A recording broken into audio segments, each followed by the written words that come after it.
하나님 말씀은 갈라디아서 6장 17절 한 절 말씀입니다. 갈라디아서 6장 17절입니다.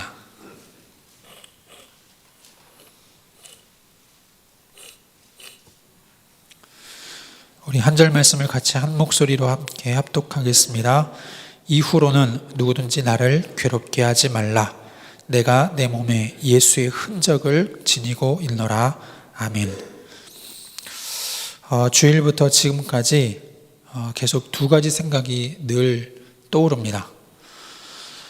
약 3,400년 전에 6월절 그날 밤을 보냈던 이스라엘 백성들의 상황이었는데요.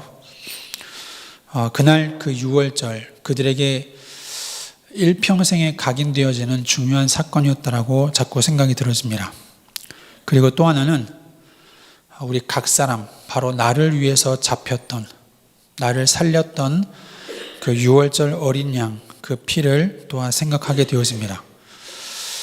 우리가 고난주간을 맞이하고 있는데요, 하나님이 정말로 원하시는 성도의 모습은 무엇일까? 신앙생활 가운데요, 가장 중요한 것, 바로 복음이 나의 복음으로 각인되는 것을 하나님은 가장 중요하게 여기신다라고 자꾸 확신이 들어집니다.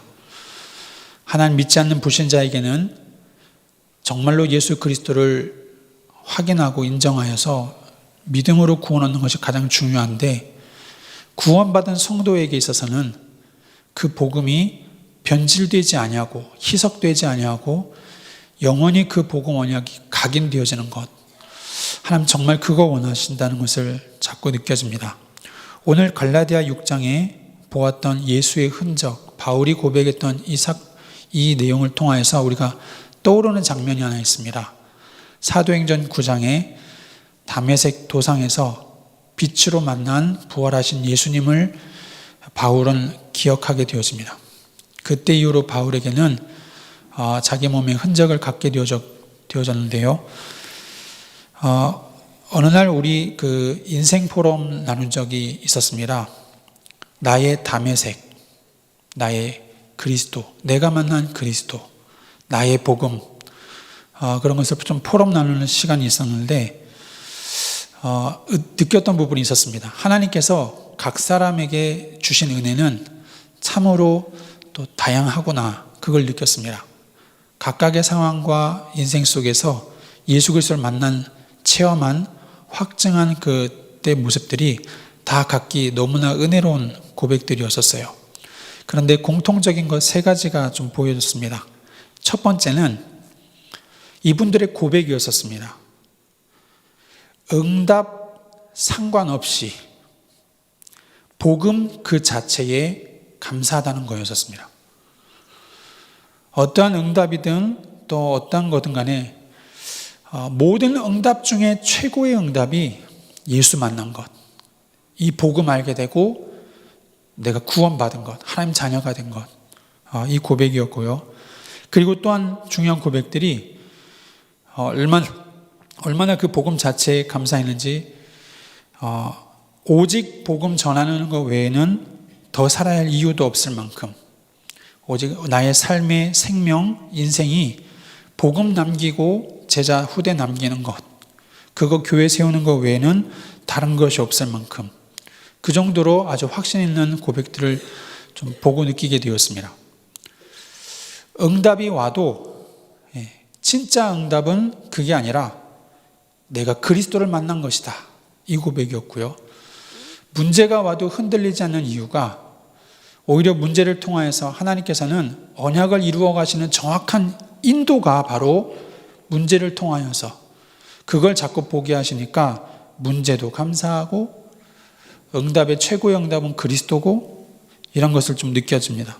두 번째 느꼈던 것은 이분들의 한결같은 고백이요, 내가 뭘 해서가 아니었었습니다.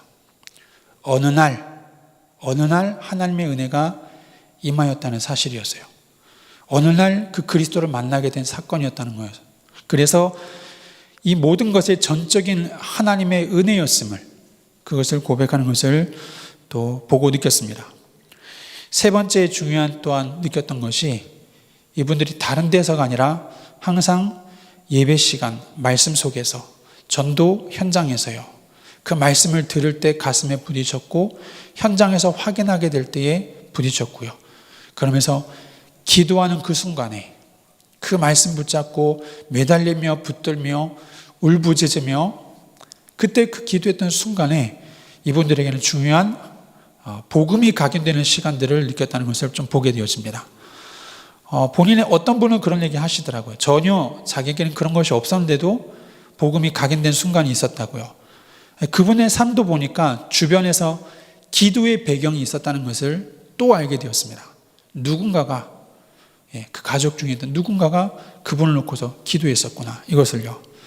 바울의 인생에 다메섹의 중요한 사건이 그 인생의 중요한 평생의 언약에 복음이 각인되었던 그 순간, 이것을 하나님께서는 정말로 기뻐하시고 우리 인생의 그 응답 누리기를 정말 기뻐하십니다. 복음이 아닌 복음이 나의 복음으로 개인화되는 것, 이거 정말 중요합니다. 많은 말씀 가운데에 이 부분 굉장히 많이 강조되어 있었습니다. 하나님은 종교가 전달되는 거 원치 않으셨어요. 특별히 우리 고난주간마다 인간적인 생각 참 많이 하죠. 예수님의 그 은혜, 나를 위해 죽으신 그 은혜에 감사해서 보답하는 마음에 스스로 고통의 길을 걸어가려고 하는 고행의 모습이 굉장히 종교적입니다. 인간적입니다. 그래서 이해는 됩니다. 그러나 하나님은 성도가 그렇게 걸어가는 것을 원치 않으신다는 것을 정말 많이 알게 되어집니다. 하나님은 성도가 고행하는 것을 원치 않으시고, 하나님은 성도가 이 복음을 깨닫고 누리고 전하고요, 그 은혜 속에서 감사하고 기뻐하며 감격하면서요, 이 복음을 누리는 삶을 하나님은 기뻐하신다는 사실입니다. 여전히 그 인간 중심의 신앙생활, 이렇게 하면 하나님 기뻐하시겠잖아는 나의 중심의 신앙생활, 나의 만족을 위한 신앙생활, 그것이 중심이 아니라 하나님 말씀의 중심이 되어서 우리의 인생, 그리스도께서 나를 구원하셨다, 나의 어떠한 것과 상관없이 하나님은 나를 부르시고 택하시고 나를 구원하셨다, 예수 그리스도를 통해서 나의 인생 모든 문제 해결받았다, 이 확실한 은혜와 감사와 누림이 우리 가운데 날마다 충만하게 임해야 될 줄 믿습니다. 오늘 갈라디아에서의 말씀은 6장 말씀을 보았지만 사실은 1장부터 6장까지 많은 내용을 우리가 함께 좀 포괄하고 있습니다. 바울 서신서의 가장 첫 번째 서신서는 갈라디아서입니다. 그리고 바울이 사도행전 13장 14장에 1차 선교 여행을 쭉 돌고 다시 예루살렘으로 돌아와서 그 선교를 보고하게 되어졌는데요, 그때의 바울의 선교의 보고를 듣고 중요한 회의가 15장에 이루어집니다. 왜 그런 일이 있었냐면, 이 갈라디아 지방을 다녔던 그 갈라디아의 지방이 바로 바울의 1차 선교지였는데요, 오늘날의 터키 지역입니다. 밤빌리아, 버가, 비시디아, 이고니온, 루스트라, 더베, 다 갈라디아 지방입니다. 이 지방을 돌았는데, 이 돌면서 복음을 전했는데요, 바울이 얼마나 확신 있게 예수 그리스도의 복음을 전했는지 유대교 전통에 익숙했던 그리스도 예수님을 믿는다고 하면서도 유대교 전통에 익숙했던 사람들이 바울의 복음을 듣고 거슬렸어요. 예수님만 믿으면 구원받는 이게 다냐? 그래도 율법을 지켜야 되고 그래도 할례를 행해야 된다, 이 얘기를 계속해서 강조하게 되어집니다. 여기에 갈라디아 교인들이 사실은 흔들림이 있었어요. 이걸 두고 예루살렘에 보고하면서 중요한 회의를 하게 되어졌습니다. 이방인들에게도 율법의 멍에를 매게 할 것인가, 우리도 매지 못하는, 우리도 다 이행하지 못하는 이 율법들을 이 이방인들에게도, 그리스도인이 되어진 이방인들에게도 똑같이 매게 할 것이냐, 이것을 두고 중요한 회의가 이루어졌습니다. 그때 이 사람들은 바울이 전하는 복음을 싫어하여서 바울이 사도냐? 이것까지 공격했던 사람들도 있었어요. 바울이 누구의 통해서 보내심을 받았느냐? 사도라는 말은 원래 보내심을 받은 자의 뜻이거든요. 그때 이 바울은 이것을 두고 중요한 보고와 함께 이제 확신 가운데에 갈라디아서의 편지를 쓰게 되어집니다. 그리고 이 갈라디아서의 편지의 내용에는 한결같은 주제가 나타나게 되어집니다. 우리가 어떻게 해서 하나님의 은혜로 구원받았는지, 율법과 할례가 아닌 것임을요. 갈라디아 2장 마지막 21절 3장 1절 내용을 보면 그렇습니다. 내가 하나님의 은혜를 패하지 아니하노니 만일 의롭게 되는 것이 율법으로 말미암았으면 그리스도께서 헛되이 죽으셨느니라. 율법이었다면요. 어리석도다 갈라디아 사람들아, 예수 그리스도께서 십자가에 못 박히신 것이 너희 눈앞에 밝히 보이거늘 누가 너희를 꾀더냐.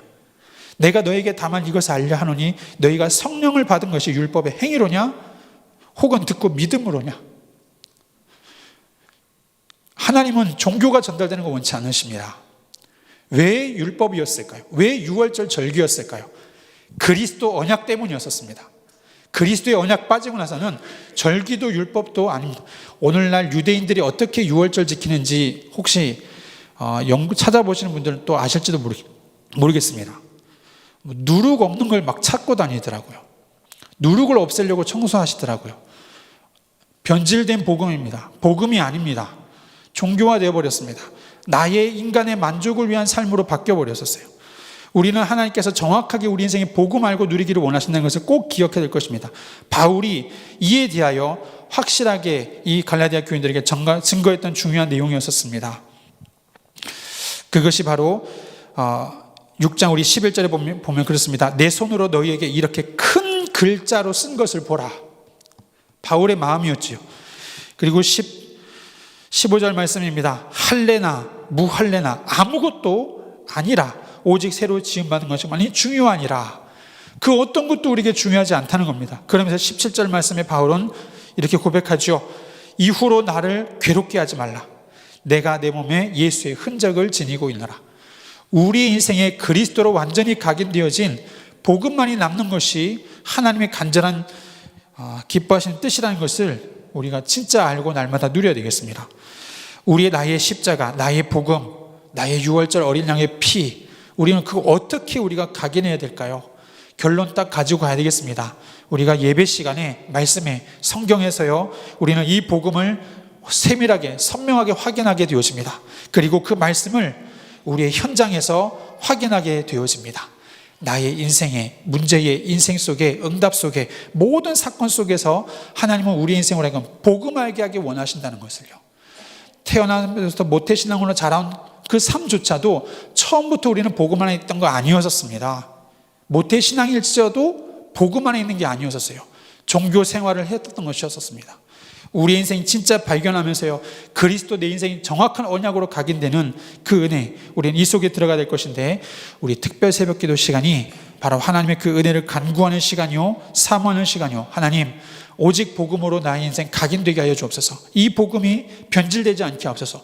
종교가 전달되지 않게 하여 주옵소서. 우리는 기도하면서 걸어가야 될 줄 믿습니다. 잠언서 8장 17절의 말씀에는 이런 말씀이 있죠. 나를 사랑하는 자들이 나의 사랑을 입으며 나를 간절히 찾는 자가 나를 만날 것이니라. 우리 기도하는 그 시간이 복음이 각인되고 십자가가 각인되고 복음이 개인화되어지는 그러한 은혜를 누리게 되어서 일평생 그 복음 누리시고 복음의 능력 누리시고 복음의 증인 되시기를 주님의 이름으로 축원드립니다. 기도하겠습니다. 하나님, 하나님께서 우리 성도에게 원하시는 삶, 전도자들에게 원하시는 삶이 우리가 다른 것을 기억하고 남기는 것이 아니라 예수 그리스도 복음 언약, 우리가 이거 언약 각인되기를 간절히 기뻐하는 것임을 우리가 언약 붙잡고 나아갑니다. 절기와 율법과 할례와 전통과 종교가 아닌 그리스도의 언약이 우리 인생의 흔적으로 남게 하여 주셔서 일평생 모든 응답과 사건 속에서도 문제 속에서도 예수 그리스도의 복음만 우리가 자랑하며 증거하는 삶 되게 하여 주옵소서. 예수 그리스도의 피가 아니고서는 구원받을 수 없음을 진짜로 우리 인생 깨닫게 하시고 고백되게 하시고 이제 우리 인생 일평생 그리스도의 복음만 증거하는 흔적 있는 증인의 삶으로 걸어가도록 축복하여 주옵소서. 우리 주 예수 그리스도의 이름으로 기도드립니다. 아멘.